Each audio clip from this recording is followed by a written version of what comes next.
ولې باید تروما جدي ونیسو؟ 2021 کال کې په انګلستان کې طبي ژورنال لیکلی دی چې 14 کلنۍ کې هغه خلک چې جنسي تیري سره مخ شوي دي د دوی 2.6 سلنه د زر مړه کېدو د خطر سره مخامخ دي.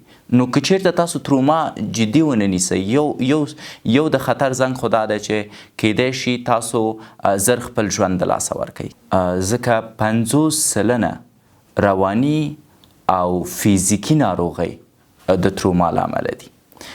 که لیدونکي په دې اړه فکر وکړي دا نو ډیره جالبه خبره هم ده او په عین حالت کې ډیره وحشتناکه خبره هم ده چې 50 سلنه عمومي ناروغۍ دی د تروما له امله. پس که چیرته تاسو تروما ته منفي ګورئ تاسو له منځه وړي، که چیرته تاسو تروما ته د خدای د ازمایښت او نعمت په توګه ګورئ د تاسو ژوند ښه کولی شي. موږ تروما په ټیک ټاک او نشو باندې له منځه وړو. یو ځوان یو ستونزې سره مخامخ کیږي ځي فلمونه ګوري، یو ځوان یو ستونزې سره مخامخ کیږي ځي چرس وهي، ځي ګپ وهي، پریګابلین وهي، نسوار اچوي. دا د تروما د له منځه وړلو لاره که چیرته موږ ټاکو دا موږ په شدت له منځه وړي، دا په شدت زموږ عمر چې دی راکموي. دا مغز کې د تروما نه رامنځته شوی بدلون چې دی هغه دایمي کوي. څه فکر کوئ هر څه ختم شوه؟ پوهیږم زما ډېرې خبرې در باندې بد لګیږي، اما ځینې حقایق داسې دي چې باید ور باندې وغږیږم. سلامونه، نیکې هیلې قدرمندو لیدونکو، وخت مو په خیر. هیلهمنده یم چې روغ جوړ او خوشحاله اوسئ. نن را سره په خپرونه کې میلمه دی ډاکټر صاحب شکیب احمدي. غواړم په نننۍ خپرونه کې د ډاکټر صاحب نه د تروما په اړه پوښتنې وکړم چې تروما خپله څه شی دی، د تروما لاملونه څه شی دي، د تروما په اړه به ټول معلومات موږ ته ډاکټر صاحب وړاندې کړي. مننه کور ودان حیا جان، سلامت اوسئ. په پیل کې باید ووایم چې تروما په اصل کې یوه وبا ده، ځکه 50 سلنه رواني او فیزیکی ناروغۍ د تروما له امله دي. که لیدونکي په دې اړه فکر وکړي دا نو ډیره جالبه خبره هم ده او په عین حالت کې ډیره وحشتناکه خبره هم ده چې 50 سلنه عمومي ناروغۍ دی د تروما له امله. که یو انسان تروما ویني نور هغه انسان پخوانی انسان نه دی. زه یو بل مثال در کوم. مثلا که چیرته له 5 نفرو یو نفر تاسو په نړۍ کې راواخلی ارومروي تروما لیدلی، یعنی په هرو 5 نفرو کې یو نفر په نړۍ کې تروما لیدلی. تروما دی چې شی غم، صدمه، رواني صدمه. مثلا د یو چا پلار مړ کیږي په شدت خفه کیږي، یو نفر ګوري چې د ده په مخ کې یو کوچنی ماشوم زمري خوړلی، یو نفر موټر ټکر کوي، یو نفر په جنگ کې ګیر کیږي. افغانانو خو زه فکر کوم چې کیدای شي په 15 نفرو کې 4 نفرو تروما لیدلي، ځکه موږ رالوی شوي یو په جنگ کې. او د دې ترڅنګ دا زموږ تجربه سن ته په کتو ډیروي. مثلا یو 20 کلن هلک ګوري چې د ده خبرې د 50 کلن هلک غوندې دي، او د ده مخکې ګونځ هم د 50 کلن هلک غوندې راغلي، او د ده ویښتان هم چې دی د 50 کلن سړي غوندې دي. ولې؟ چون په دې 20 کلنۍ کې د تروما ډیر لیدلی، په دې 20 کلنۍ کې د ډېرو زحماتو سره مخ شوی، په دې 20 کلنۍ کې دا د ډېرو ستونزو سره مخ شوی دی. او دا تجربه متاسفانه زمونږ عمر چې کوم یو دی دا د نیوروبیولوژي او د ماډرن سایکیاتري له اړخه زمونږ عمر کمی. پس هر هغه انسان چې تروما ویني نسبت هغه انسان ته چې تروما نه ویني د ده عمر چې دی کمیږي، د ده ژوند چې دی کمیږي، ځکه تروما په شدت سره انسانان زاړه کوي. تاسو وګورئ هغه خلک چې 2 نړیوال جنګ یې تیر کړی دی، دوی په شدت سره نسبت د هغو نه چې 2 نړیوال جنګ یې نه و تیر کړی زر مړه شوي. یا تاسو وګورئ هغه ځوان چې جنګ ته لاړ دی او جنګ یې کړی نسبت هغه ځوان ته چې هیڅکله جنګ ته نه دی لاړ. کوم ځوان چې جنګ ته لاړ دی زر یې په مخ کې ګونځې راغلي، زر یې سترګې مړاوې شوي، زر یې ویښتان چې دی سپین شوي، او په لسګونه نور عوامل چې دا ټول متاسفانه د تروما له امله رامنځته کیږي. د ښه بهتره پوهېدو دپاره زه یو بل مثال در کوم. یو تجربه داسې شوې وه چې 2 ورونه چې کوم دواړه جوړیان دي دا راخیستل شوي وه. یو ورور ته چې دی د آرامه ژوند زمینه برابره شوې وه، بل ورور یې چې دی په سختیو او مشکلاتو کې پریښی و، حتی عسکرۍ ته یې لیږلی و. نو کله چې د 10 کالو نه وروسته دواړه ورونه راځي او یو بل سره درېږي، 10 کلن ورور کوم چې زحمت یې نه دی لیدلی، کوم چې تروما یې نه ده لیدلی، کوم چې ستونزو سره نه دی مخ شوی، ځوان دی، ویښته یې چې دی روغ و جوړ دي، پوستکی کاملا تازه دی. هغه ورور چې تروما لیدلی، صدمه یې لیدلی، جنګ کې وخت تېر کړی، ستونزې یې لیدلي، سترګو یې ګونځې کړي، مخ یې دغه دی مړاوی دی، پوستکي چې دی ګونځې کړي، ویښتان یې سپین شوي دي، د زړه شیمه یې نسبت د دې بل ورور نه کمه ده. اما یو شی ده کې ښه دی، د ده ماغزه نسبت د هغه ورور نه چې تروما یې نه ده لیدلې ډېر پاخه دي، د ده تجربه نسبت د هغه نه ډېره ده. هغه مثلا بې ځایه شیطاني کوي، چغې وایي، شوخي کوي، دا دروند دی لکه 50 کلن او 80 کلن سړی. نو په ټوله کې تروما یو ډېر خطرناک شی دی او دا په شدت سره ستاسو عمر کمولی شي، خو په عین حالت کې ستاسو ماغزه پخوی شي او ستاسو تجربه ډېرولی شي. ولې باید تروما جدي ونیسو؟ 2021 کال کې په انګلستان کې طبي ژورنال لیکلی دی چې 14 کلنۍ کې هغه خلک چې جنسي تیري سره مخ شوي دي، د دوی 2.6 سلنه د زر مړه کېدو د خطر سره مخامخ دي. نو که چیرته تاسو تروما جدي ونه نیسئ، یو د خطر زنګ خو دا دی چې کیدای شي تاسو زر خپل ژوند د لاسه ورکوئ، کیدای شي ستاسو عمر په شدت سره رالنډ شي. بل تروما چې دی د سیګنالونو هغه کوم مالیکولونه چې دي دا التهابي کوي او دا د سیګنالونو مالیکولونه په مغزو کې دي. مثلا کوم خبر چې تاسو ته رارسیږي، یو نفر تاته وایي چې کور ته راشه، دا اوس یو خبر دی چې د سیګنالونو د مالیکولونو لخوا مغز ته ځي، مغزه هغه مطالعه کوي او ته د هغې سیګنالونو په اساس تصمیم نیسي چې کور ته لاړ شي. نو کله چې دا مالیکولونه التهابي شي، دا یعنی حجرې له وخته مخکې مري، او کله چې د انسان حجرې له وخته مخکې مړې شي، معنی دا ده چې انسان له وخت نه مخکې مرګ ته چې دی تشویقوي. او بل چې دی تروما چې دی کوم روغ جینونه چې دي دا جینونه خاموشه کوي، او کوم ناروغ جینونه چې دي دا ناروغ جینونه چې دی فعال ساتي. دا په دې معنی چې زموږ د وینې رګونه خرابېږي، او کله چې زموږ د وینې رګونه خراب شي، موږ ته د زړه ناروغۍ پیدا کیږي، موږ ته د مغز ناروغۍ پیدا کیږي، او دا د دې لامل کیږي چې موږ سکتې مغزي وکړو، دا د دې لامل کیږي چې زموږ زړه کار پرېږدي. دی بل تاوان دی چې باید تروما ته تاسو جدي وګورئ او یا شدید ورته متوجه اوسئ. بل تروما ستاسو ایمینی سیستم ستاسو د وجود په خلاف باندې اسی. هغه خلکو چې صدمه لیدلي، هغه خلکو چې تروما لیدلي، معمولا دوی کې چې دی د سرطان ضد حجرې چې دی غیر فعاله دي، او دا د دې لامل کیږي چې نیورو ترانسمیشن او د اندوکراین کومه دنده چې ده دا ودرېږي. نو ستاسو خپل دفاعي وجود د تروما د خاطره ستاسو په خلاف باندې راپورته کیږي. که یو ساده مثال درکم، یو نفر چې تروما لیدلي تر ډیره حده پورې تشویشي، خپل ماغزه د ته مصیبت جوړیږي، دا تشویش کوي، او د دې تشویش له امله دا اوس خوب نشي کوی، د دې تشویش له امله دا اوس آرام ژوند نشي کوی. بنان ډیره زیاته مهمه ده چې تروما جدي ونیسو، ځکه د زړه ناروغۍ درته پیدا کوي، د مغزو ستونزې درته پیدا کوي، عمر دې راکموي، سرطان خطر درکې ډیروي، د پوستکي سرطان درته پیدا کوی شي، او ستا خپل دفاعي سیستم ستا په خلاف درولی شي. د فیزیولوژیک او طبي اړخ راته واضح کولی شي چې تروما ولې دومره خطرناکه ده؟ ولې نه، زه فکر کوم د تروما بیولوژیکي تعریف کې معمولا نیوروساینټسټ داسې وایي چې هر هغه څه چې زموږ د ژوند میکانیزم خرابوي دې ته تروما وایي. هر هغه څه چې زموږ د ژوند میکانیزم خرابوي، مهمه نه ده چې څه شی. مثلا په فیسبوک کې یو منفي کومنټ که چیرته ستا د ژوند میکانیزم خرابوي، په تا باندې منفي اغیزه کوي، دا خپله تروما او صدمه کیدای شي.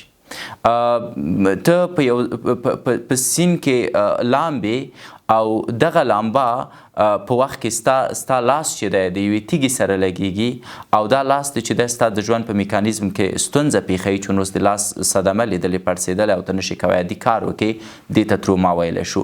پس هر هغه څه چې په ټوله کې ستاسو عادي ژوند د ستونزې سره مخ کوي او ستاسو وجود ته هغه که د رواني اړخ نه وي که د فزیکي اړخ نه صدمه رسوي مونږ دې ته وایو چې تروما. او تروما زمونږ یو جالبه خبر درته وکړم هغه دا چې تروما زمونږ مغز بدلی خو په عادي متوسط او شدید شکل باندې. اوس که یو نفر شدید تروما ګوري د ده مغزه په شدید شکل بدلیږي، که یو نفر عادي تروما ګوري د ده مغزه په عادي شکل بدلیږي. مثلا یو نفر ویني چې د ده په مخ کې په کورنۍ باندې چې دی یو راکټ رالویږي او د ده ټوله کورنۍ له منځه ځي، دا نو اوس شدیده تروما ده. چون د سړي خپله مور ولیده چې د په مخ کې مړه شوه، خپل پلار یې ولیده، خپله ښځه خپل اولادونه یې ولیده، دا د مغزو شکل په ډېر شدید ډول سره بدلی. یعنی چې کله وایم چې د مغزو شکل بدلی څه معنا؟ یعنی اوس د ده مغزه د یو نورمال انسان د مغزو په څیر کار نه کوي. مثلا ډیری خلک ما لیدلی دي چې لیدلی په خپلو سترګو چې چای په مخ کې ورته ورور مړ کړی یا د ده د کورنۍ یو غړی مړ کړی، نور د هغه حافظه هېڅکله د پخوا په څیر نه ده، یا نور هېڅکله هغه صحیح خبرې نشي کوی، اپلتې کوي، یا هغه کله چې خبرې کوي ګونګی کېږي، یا حتی ته ورته یو خبره وایي دی 3 ساعته اوري، کله چې ورته چې پوه شي درته څه دی وویلې. پس دا د مغزو شکل بدلی. د یو روښانه ګروپ په شکل زمونږ مغزه چې کله روښانه وي، فکر وکړه تروما زمونږ دا مغزه چې دی کمزوري کوي او داسې یو ګروپ باندې بدلی چې کله ګلي کله لګیږي. اما حالت ته په کتو ځینې خلک مثلا یو جنۍ خپل پلار د لاسه ورکړی و، بیا دې چیک کوو هره شپه به یې وحشتناکه خوبونه لیدل او د دې وحشتناکه خوبونو د خاطره دې خپل درس صحیح نشو ویلی. نو دا اوس په متوسط یا عادي شکل باندې په مغز کې بدلون دی. بنان دې ته باید ډېر پام وکړو چې که په شدید شکل د تاسو په مغز کې تغییرات راځي، بس ته شکل بدلیږي، د تروما له امله د بل شي له امله په مغزو کې بدلون نشي راتلی. اما تروما په شدت سره خطرناکه شی دی. مثلا د هغه چا چې پلار مړ شوی او د هغه چا چې پلار نه دی مړ شوی، چا چې د خپل پلار د لاسه ورکولو غم لیدلی او چا چې د خپل پلار د لاسه ورکولو غم نه دی لیدلی، کله چې دا دواړه سره کینوئ تاسو په واضح شکل پوهیږئ چې د هغه فرد چې پلار مړ شوی د هغه مغزه بهتره کار نه کوي نسبت هغه انسان ته چې پلار نه دی مړ شوی. یا تاسو وګورئ ځینې ماشومان داسې دي چې مور و پلار مهاجر دي یا پلار مهاجر دی او دا د پلار نه بغیر یا د پلار د مینې نه بغیر رالویږي، نسبت هغه نفر چې دی دا ماشوم ډیره فعاله نه دی چې هغه سره پلار په څنګ کي. پس د پلار نشتون په خپل ذات کې یوه تروما ده. بنان تروما کولی شي عجیب و غریب شکل سره ستاسو مغزه بدل کی. هغوی چې تلویزیون کې جنگ ویني د دوی مغزه حتی بدلیږي. ډیری خلک وایي چې والا مونږ خو خاصه تروما نه ده لیدلې، بیا هم زما حافظه چې دی ضعیفه ده، بیا هم زه صحیح تمرکز نشم کوی. یو دلیل دی چې دوی داسې تلویزیونونه ګوري چې په هغې کې ټوله ورځ منفي خبرې دي او دا منفي خبرې په خپل ذات کې تروما ده. که ته یو خبر اوري چې په هغې کې درته وایي چې افغانستان تباه شو، خلک د لوږې نه مړه شوه، خو دا ستا په مغز باندې بد تاثیر کوي او دا ستا د مغزو شکل بدلی او کله چې ستا د مغزو شکل بدل کوي پس تا تروما ولیدله. بنان تاسو باید ټولو برخو ته پام وکړئ او د تروما ټول ډولونه وپیژنئ. تروما همیشه مستقیمه نه وي، ځینې وخت غیر مستقیمه وي. همیشه چې دی داسې نه وي چې تا ته د یو څوک په بوکس باندې صدمه ورسوي، ځینې وخت د تلویزیون کې د یو بد خبر د اورېدو له امله وي، ځینې وخت په ټیک ټاک کې د یو بد شي د لیدو له امله وي چې دې ته باید پام وشي. ډاکټر صاحب اکثر خلک زه وینم چې هېڅ مثبت خبرې نه کوي، همدا ټولې خبرې د هغوی منفي.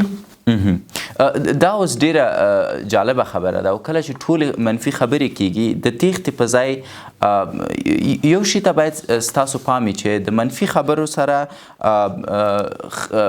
د تروما د منفي خبرو د تروما نه د تیښتې تر ټولو بهتره لاره دا ده چې